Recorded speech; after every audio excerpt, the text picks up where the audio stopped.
Uche, unmute your mic. How is Port Harcourt reacting to the latest development? Okay, Nifemi, I must say that this is coming as a surprise. No one actually predicted this. So there is right now everyone is reacting with surprise. Right now in the city of Port Harcourt, at any moment from now, I'll hit the streets even more to feel the pulse of the people. But I must tell you that this is coming as a very big surprise to residents of the state because there hasn't really been any significant escalation of the violence. Speaking in terms of violence. Even though we've experienced some dimensions of the crisis escalating, just by the politicians playing politics. But we haven't really seen a full outbreak or widespread violence as a result of what has been going on in Rivers State, aside from the the burning of the House Assembly complex, a couple of years ago. So, what is surprising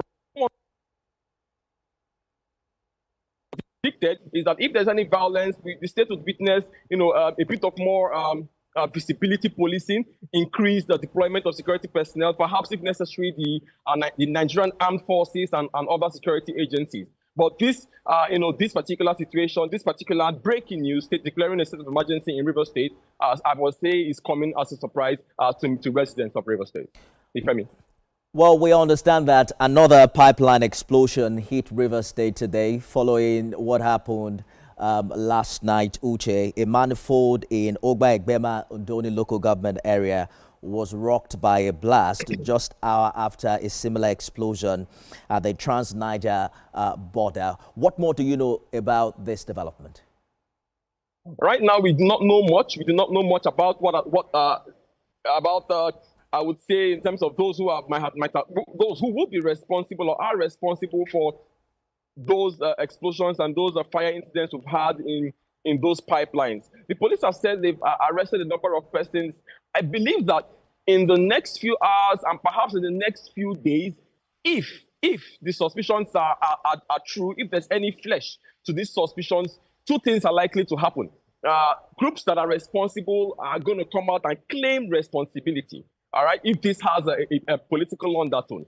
Secondly, we expect that if groups don't come out to claim responsibility for this, we expect the security agencies to come out and tell us more. Because at this time, it remains in the realm of speculation. I do not have any information as to if any, militant group or any arm-bearing agitators or agitation is responsible for what has happened. But if there is any flesh to the rumors that are linking what has happened to politics, we expect these groups to come out and claim responsibility, or for the security agencies to tell us more in the coming hours. Nifemi. Uche, prior to this time, there were videos online of militants in Rivers State threatening violence. I personally spoke with former Inspector General of Police, Okoro, who also confirmed that he had intel that things could snowball very rapidly.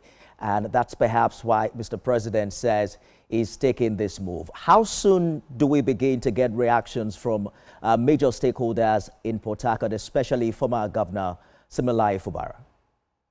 Any moment now, any moment now. In fact, I don't predict that I will be sleeping tonight, if I mean. It's a very serious matter. So how soon? I will tell you immediately. This is going to elicit a lot of reactions, because bear in mind that in the build-up to this crisis, specifically around the local government election last year, sometime within early October towards the end of October 2024, there were certain clamors in certain quarters that what is happening in the state may result in a state of emergency.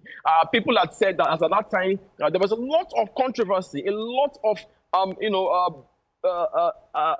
lot of tension in the build-up to the local government election that would forced many persons to raise alarm that if not brought under control, we would have a state of emergency. So, in as much as the state somehow had it in their mind that this might happen, no one saw it coming now. Now that it has come as a surprise, you can expect that everyone is going to be talking about this any moment from now. Everyone is going to be talking about this from the next minute. I'm sure people are already talking about this, and any moment from now, we'll begin to hear from the stakeholders. I expect, of course, the governor to react to this. It is his state, so he would be one of the first persons. We're expecting to be one of the first persons to react to this, perhaps even tonight. So we'll be following up. Perhaps maybe even before the 10 p.m. news, we would have a very serious update coming from the Rivers State Government House I definitely am going to be on top of this situation, following up to ensure that we give our viewers all the latest.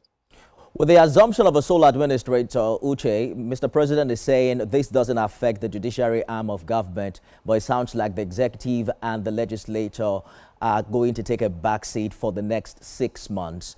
There are a lot of conversations around the chief judge prior to this new development. I'm sure you followed what the investigation enacted by the Martin Amaewhule-led House of Assembly.